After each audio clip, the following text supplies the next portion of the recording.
Okay, well, thanks very much for being here. We have a strong economy, a very fundamentally strong economy, but we can never rest on our laurels because every day, every week, every month, every year, our competitors are seeking to do better. So in order to stay a step ahead of the game, we've always got to be striving to do better ourselves. And that's what this competitiveness agenda is all about. It's about ensuring that we make the most of our strengths in the months and years and decades ahead. There are 4 pillars to our competitiveness agenda. We want lower costs, we want higher skills, we want more infrastructure, and we want more entrepreneurship. There are a number of specific policies in this agenda that we released today. Essentially, we want to see far more encouragement and incentives for employee share ownership. We are reversing the changes that the former government made in 2009, which essentially stopped employee share ownership in this country. As well, for young businesses with turnover of less than $50 million a year, there will be tax incentives for employee share ownership. We are going to make Section 457 visas more usable, but very importantly, the usual protections will stay in place to ensure that Australian workers and their wages are protected. Very importantly, we are going to have 5 industry growth centres, and the whole point of these growth centres is to put science at the centre of industry policy in oil and gas, in mining technology, in medical technology, in food and agribusiness, and in advanced manufacturing. We are going to have these industry growth centres which will link up business with researchers. Very important that we link up business with researchers. Now, there are a range of other measures which are outlined in this agenda, and what we're intending to do is to have a series of round tables which will be led by the ministers before you today, Ministers Robb, Ministers Briggs, Ministers Bilson and Morrison. They will be leading these round tables along with Minister Pyne. We will be further refining proposals in a range of areas, such as, for instance, coastal shipping, that will add to our competitiveness. So this agenda that we released today is the start of a process. We are very confident that at the end of this process, our competitiveness will be very significantly and substantially enhanced. I want to thank the members of my Business Advisory Council who have been heavily consulted on this agenda paper that we released today. I also want to thank the Business Council of Australia, whose work has helped to inform the measures that we announced today. And I'd now like to throw to the Industry Minister, Ian Macfarlane, who's done an excellent job. This paper is his work more than anyone else's, and I want to thank him for the work he's done. Thanks, Prime Minister.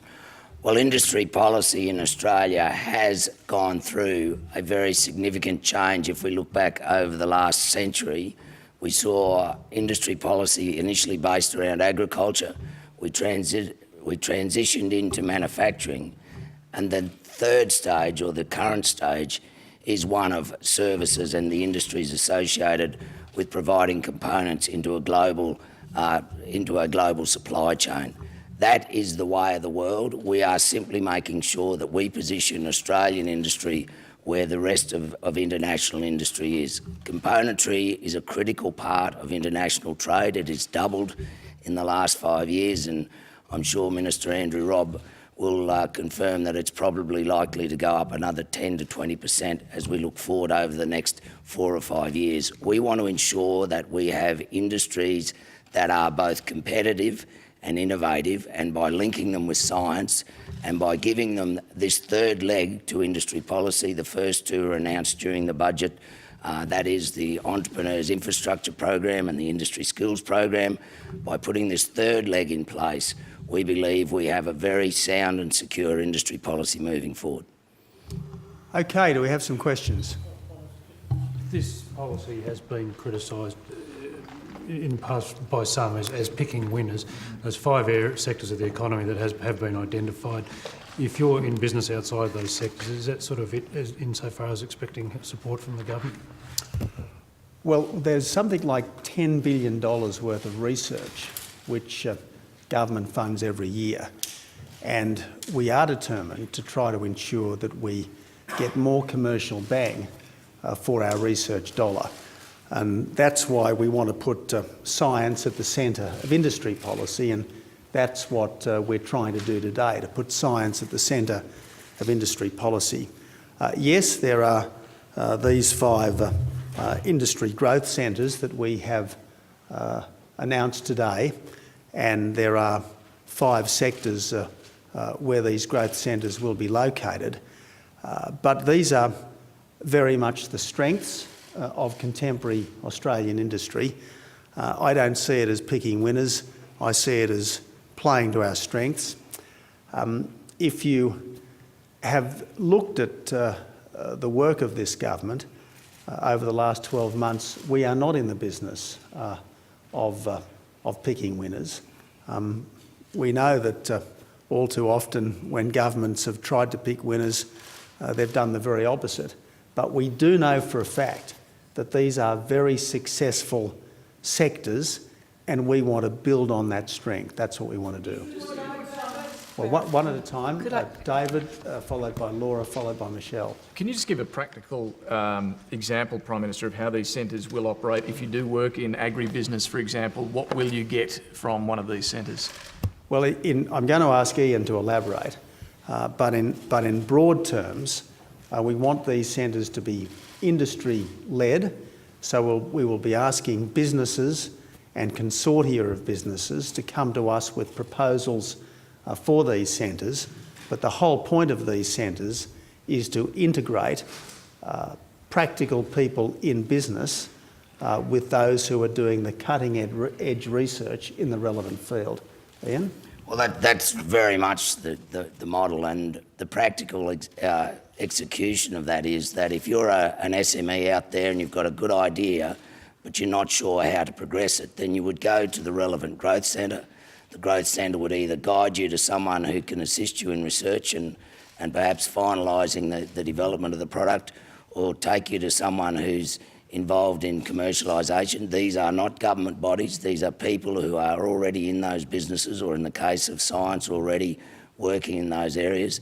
And then it will provide you with assistance to commercialise that product, all the time drawing in the expertise that exists in industries in Australia. So you're going to have big companies helping small companies. You're going to have small companies accessing multinational, international companies, so that their products, when they're commercialised, are taken into global supply chains and actually sold right around the world. So it is about collaborating between the sectors of industry, the sizes of industry, that perhaps some are already successful, some just need a little something to get them over the line, and then bringing science into it. CSIRO and science will be very much the key part of this strategy. We want to ensure that businesses are using the latest and best science. No better organisation to assist them with that than CSIRO, but it means getting products that may stall through to commercialisation by using companies and individuals who are already involved in that field. Laura? Well, just further elaborating on that, and you've mentioned CSIRO, and it does do a lot of work in this sort of area. Where would these centres be based? And when you say that they're going to be industry-led and there's X amount of funding from the government, would businesses actually have to pay some sort of cost towards using them, or make some sort of contribution? Or would you envisage this funding that being from the government being enough to fund the centres in toto? In terms of location, that's part of the round table process. Obviously, we already have FIAL, or the Food Industry Centre of Excellence, that was set up by the previous government. Whether we continue with that or whether we put a new body in place is really up to the industry to decide, but industry must be involved and they must do so at their own expense. So if you're involved in agribusiness and you're a large operator and you see some advantage in expanding your stock or your product lines by bringing another company in, by being involved in the food and agribusiness growth centre, will give you that opportunity, but you do so at your own cost. Now, if you're an SME, there will be some assistance as you go through that process. But in the end, these growth centres need to be self-sustaining. They'll be set up on a very strong corporate governance line. They'll have personnel on them from the corporate sector. They won't be government appointments in terms of each of the growth fund boards. They'll be established by industry, and it won't be necessarily on the basis of who brings the most dollars to that growth centre. It will be on the basis of who has the best expertise to offer in that area. As I say, they will be set down with key performance indicators, and they'll be run as a company should run, not as some sort of jumble of trying to stitch together various pieces of policy.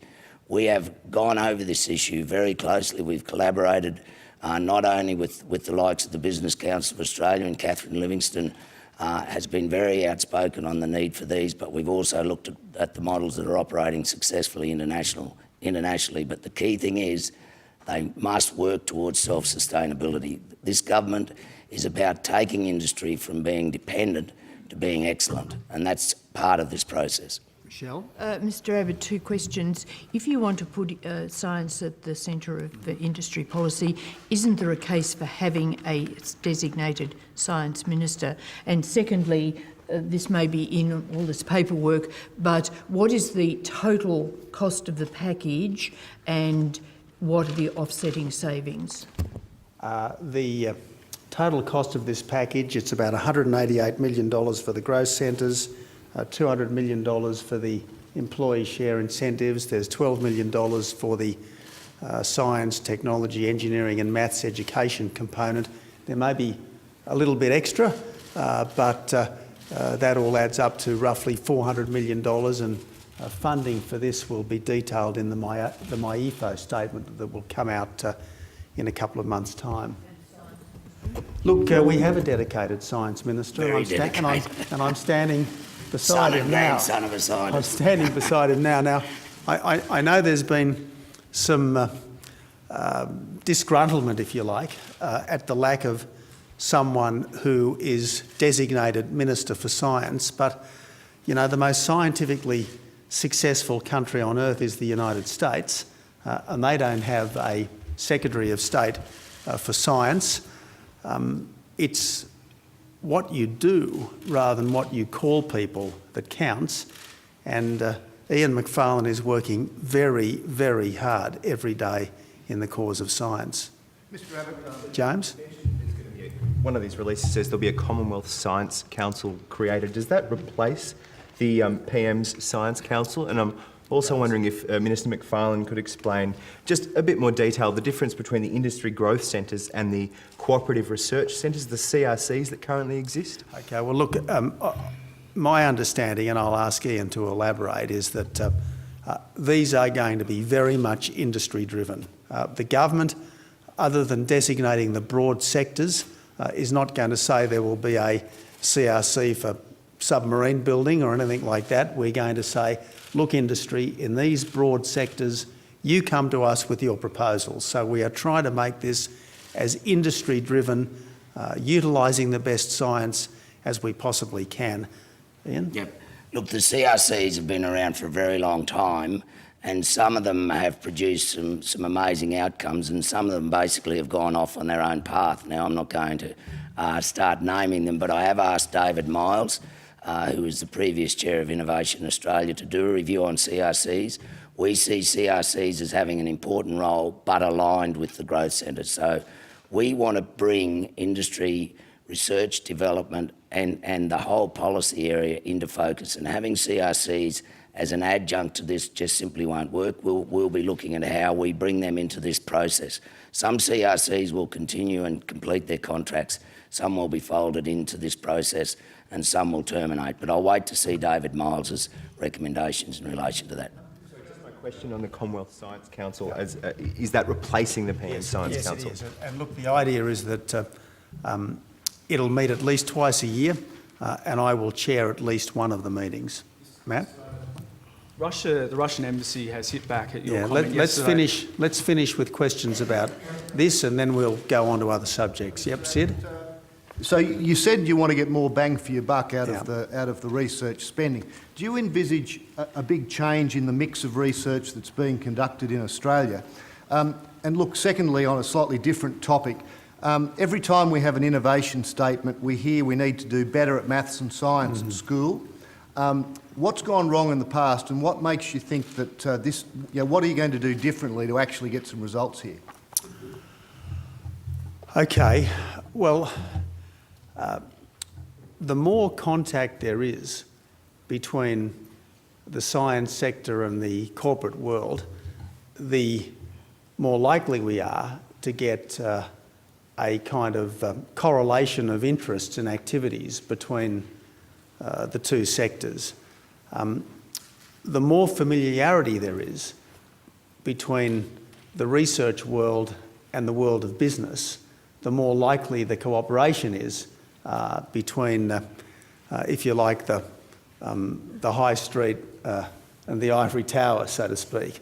And that's what we want to see. We want to see our best researchers come out of their universities and get involved in our workshops and factories. That's essentially what we want to see. And anything we can do to familiarise the one with the other is a good thing. Now, you're right, we have been saying for decades, if not for generations, that we need to improve our science, our engineering and so on. And I think there's no doubt that we're getting better at it all the time, but we can never rest on our laurels. And that's why it's important every so often that you have new initiatives such as this designed to ensure that we are rededicating ourselves to excellence in all of these things. It's very important that in all of the soft sciences and the social sciences, in all the fields of culture and arts, in all the fields of philosophy, that we do very well indeed. But we can't neglect the hard sciences, we can't neglect engineering, and this is an important statement, an important declaration of purpose from the government. Now let's, Andrew. I've got a question for Minister Macfarlane. Just regards to the Industry Growth Centre on oil, gas and energy resources, I imagine that would be WA focused. Is that going to replace the new WA Centre of Excellence? And what will its targets be in getting more investment, focusing on floating LNG, investment post-browse, that sort of thing? Okay, well, you can make that assumption, and I won't want to burst your balloon today about where it'll be located, but obviously if we're playing to natural advantages, Western Australia's got a head start on everything else. Secondly, in terms of the centre you mentioned, that's part of what we're trying to address through this process. We have centres of excellence scattered across Australia, some of them duplicating each other, so we will be looking at how that can be incorporated as part of the growth centre in oil and gas. Growth centres aren't about attracting investment, say, in oil and gas production in Australia. They are about attracting industries that are involved in particularly the supply of componentry. And if we talk about the oil and gas industry, there's a classic example in Western Australia where we've seen an SME with a small device about this long, a yellow tag that you place on a piece of equipment, who's actually sort of got it through collaboration with companies like Cisco and Woodside. But if we'd had a growth centre in place, that collaboration and that commercialisation, that product would have been much quicker. So it's about industry products and services that we can then put out internationally into global supply chains, or in the case of the oil and gas industry and also the resource industry, how we can sell our services overseas and create jobs back here in Australia. Yep. Changes in here about 457 visa program. I just wanted to check on labour market testing. What will you be making any changes on labour market testing? And secondly, the funding for a P-Tech style facility. How do you see that playing out in practical terms? Well, the PTEC was, if you like, a technology high school, an industry-linked technology high school, which I was lucky enough to visit in New York on my trip to the United States in June, and we would like to explore a similar concept here in Australia. So I think that's very important. On the 457s, labour market testing will remain, but we want it to be easier to engage in. We want it to be less burdensome for the businesses that are doing it.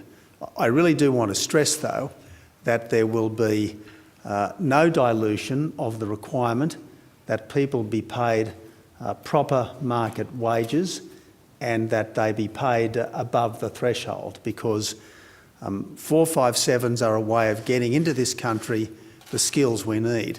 They're not about undermining anyone's pay and conditions. They're about making our country more prosperous so that overall we can pay everyone more. They're not in the business of, we're not in the business, we're certainly not in the business of undercutting anyone. Yeah. What's your current thinking or vision for how far you could go with this, how much industry could get involved in curriculum for those senior high school years? It's very important for any school to teach the standard academic curriculum, but as well as ensuring that people can do the basics, there's plenty of room for specialisation. And in New South Wales, for instance, we've got high schools that specialise in languages, we've got high schools that specialise in sport, in the performing arts, in all sorts of things. So there's no reason why somewhere in our country we couldn't have a number of schools which specialise in science, technology, engineering and maths in conjunction with particular businesses. And the PTEC that I was visiting in New York, I think was it was being done in conjunction with IBM. And look, let's explore what might be possible here in Australia. Yep. Australia's largest service export industry is education, and it's at the heart of technological disruption with new forms of delivery and so forth. I'm wondering why that was not included as one of the priority sectors and how the 5 sectors that were included were chosen. The Education Minister and I will be releasing a separate policy in relation to education and industry, and that will be that'll be out in the next few weeks.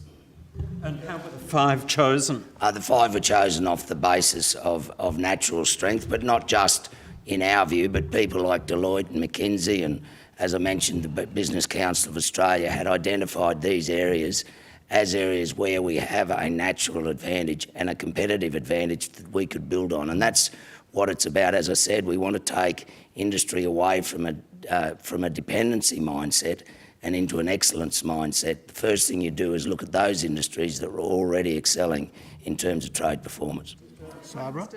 Under all this policy, you've talked about making Australia having a competitive edge for industry, but paint a picture, if you will, for parents at home thinking how all of this is going to make a difference for their kids. Where are the new jobs of the future going to come for them out of this policy? Well, Sabra, it's very easy for people to think the motor industry is shrinking. There's a lot of competition in agriculture and elsewhere. But each generation of Australians has conquered its fears and embraced its opportunities. Each generation of Australians has let hope triumph over fear. We are a fundamentally optimistic people, and the grounds for optimism is our innate ability and willingness to have a go. And the fact that over the years we have not just maintained but improved over the last 30 years or so our position on most of the competitiveness indices. We've improved our position in most of the World League tables. Sure, we've fallen a bit over the last 6 years, but I think there were obvious governmental reasons for that. The fact that we have between the 1980s and very recently been remarkably successful at pulling ourselves up, I think should give Australians great confidence that we are more than capable of meeting the challenges of today and tomorrow. Talking about having a go, Russia has hit back. We're just going to exhaust questions on this subject. Phil? On employee share schemes, you're unwinding. I will come back to you. Yeah, did a couple of questions on two separate. On the employee share scheme, I assume will you retain the sort of integrity measures to stop the more widespread use of those schemes, which could have quite an impact on revenue beyond, startups. And just separately, on the PTEC model, obviously extra funds would be required and there'd be some sort of state-federal thing. Would you envisage an industry sponsor perhaps kicking in to make up the difference required at a PTEC school? Well, that's, as I understand it, how the PTEC in New York worked. IBM were contributing a modest amount of money and quite a lot of mentoring there, and that's the kind of thing that we will look at doing here in Australia. Yeah. Look, there'll be the usual anti-avoidance kind of measures, but the problem with the changes that the former government made is that they virtually stopped employee share ownership schemes dead in this country, and they are a very important way of getting clever people to get involved in start-up businesses. Laura? A lot of emphasis in the paper on startups, and I just wondered, a lot of startups have been pushing for a patent box type arrangement to assist them. Is this something that you have considered and now ruled out? Is that the way we should read this paper? No, that's not the case at all. In fact, there is quite some enthusiasm for consideration of a patent box type scheme within the government, and that will be part of Treasurer Joe Hockey's review, along with a number of other areas, particularly crowdfunding, that will help in this area of financing of startups. But we're certainly interested in that scheme. We have to make sure that it does what it says it does. There are mixed results or mixed analysis coming out of the patent box system that's used in the UK. But we are going to have a further look at that. James? Pharmaceuticals, is that, as an industry growth centre, is that inspired by the fact that Australia grows half of the world's legal opiates and that we're not doing enough to produce the drugs rather than just grow them in Tasmania and soon Victoria? Well, there may be some deeper agenda to your question, Andrew, but as a former health minister, I know that pharmaceuticals was the largest advanced manufacturing sector in our country. Now, the pharmaceutical sector has certainly laboured under some difficulties, but it still has an enormous amount of potential, and that's why medical technology is something which is going to be one of the 5 growth centres. James? Phil's question, PM. You mentioned that you could look to imitate the US model that would see industry making a small contribution to schools, adopting the PTEC model essentially. Now, your government is launching a Federation white paper that envisages a smaller role for the Commonwealth in terms of funding. You've also projected in the budget an easing in the growth trajectory of Commonwealth funding for education. Could industry, is this where you're going, could industry to some extent, I guess, make up that shortfall moving forward in the next 5 to 10 years? Well, I think that's a pretty long bow, if I may say so, James, quite a long bow. What we want to do is explore the potential of this model, not because we want the Commonwealth to run public schools, not because we want to usurp the right of the states here, not because we're trying to cost shift, just because we think that particularly for kids getting towards the end of high school, it may well help them to get jobs. It may well help our science, technology, engineering and mathematics skills base if there is more involvement by particular types of businesses in schools. Now, I guess it's simply an elaboration, a further development on the kind of school-based apprenticeships that we've seen in some states and certainly seem to work well for some people. It's an elaboration on that. It's not part of some dramatic new redesign of educational architecture. How many of these schools would you want to see potentially years down the track, and what type of companies would you envisage being involved? Would you want mining companies being involved? Could McDonald's help fund a school? What type of companies are we talking about?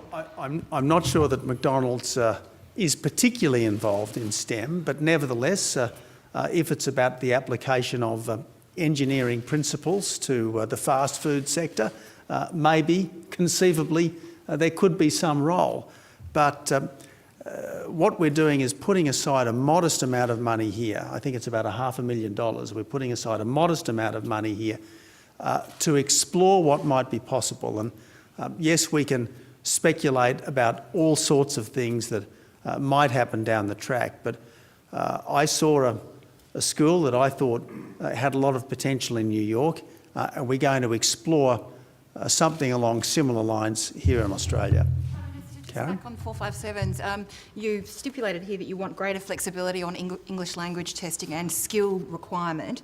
I'm just wondering if you can tell us what sectors you think would be advantaged by being able to lower, which I presume is what it means, lower the English language required to get jobs in Australia, and also to lower the skill level, given that this is a skilled migration category, I presume, and that it means lower levels in both. What sectors would benefit and why? And just if I could follow up quickly on Andrew's question on a health industry related issue, the New South Wales government wants to proceed with a clinical trial on medicinal use of marijuana. What's your attitude to that trial? Is the Commonwealth supporting it? Do you support it?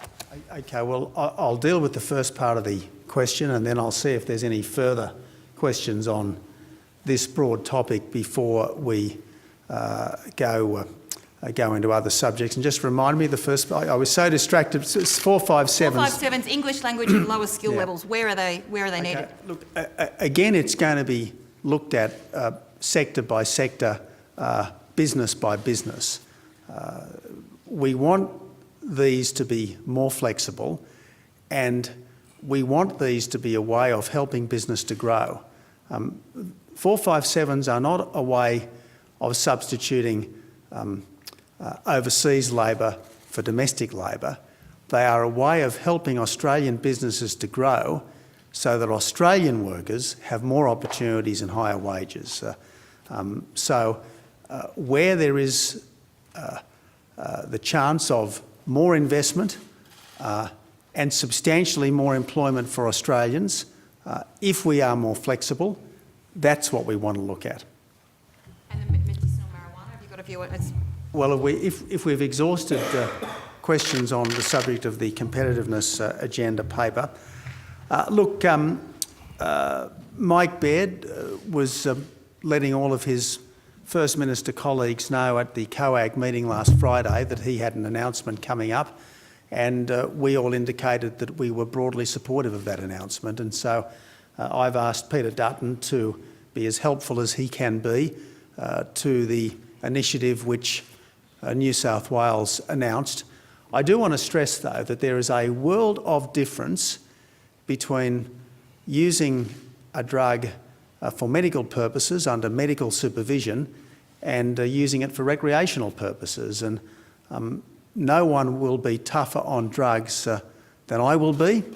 I absolutely abhor the use of recreational drugs. I think people do an unbelievable amount of damage to themselves when they play around in this area. But just as we have long used various opiates for medicinal purposes, I'm sure they've been misused, but nevertheless they play a very important part in pain relief. Let's see what we can do with medical marijuana. So you previously said that you don't think there needs to be another trial because there have been so many. Are you willing to give your backing to the states to let them legalise medical marijuana? Well, I'm not quite sure that's what I have said, but Mike Baird has been looking pretty closely at this, and I'm happy to support what he's doing. You implied you were going to have a physical confrontation with the Russian, with Vladimir Putin. Why did you choose such a loaded term, and are you actually going to follow through on that? Well, we're going to have a very robust conversation.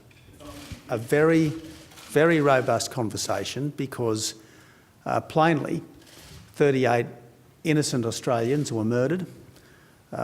This was an atrocity. It wasn't a tragedy, it was an atrocity. It wasn't an accident, it was a crime.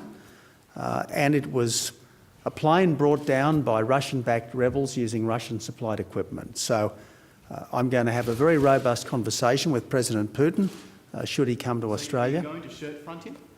I'm going to have a very robust conversation with President Putin, should he be here for the G20, and I'm going to make it very clear that the Australian people expect, that the world expects, full cooperation by Russia in the criminal investigation so that the people who committed this atrocity can be brought to justice. The Russian Embassy has called your remarks immature. Do you regret saying you're going to shirt front President Putin? I certainly am determined, absolutely determined, to have a very robust conversation with the Russian president. We've all seen the impact of Russian policy in Eastern Europe. We've all seen the impact of Russian policy on the innocent people on board flight MH17. And I think the very least I can do, speaking for Australia's dead and speaking for the families of Australia's dead, and indeed speaking for the world's victims, is to have a very robust conversation with President Putin. Bilateral, because the Russians are saying that no bilateral request has come through yet. Well, it's still a month till the G20. My program is still being finalised, but I certainly expect that while he's a guest of Australia, he will undertake to have a conversation with the Australian Prime Minister.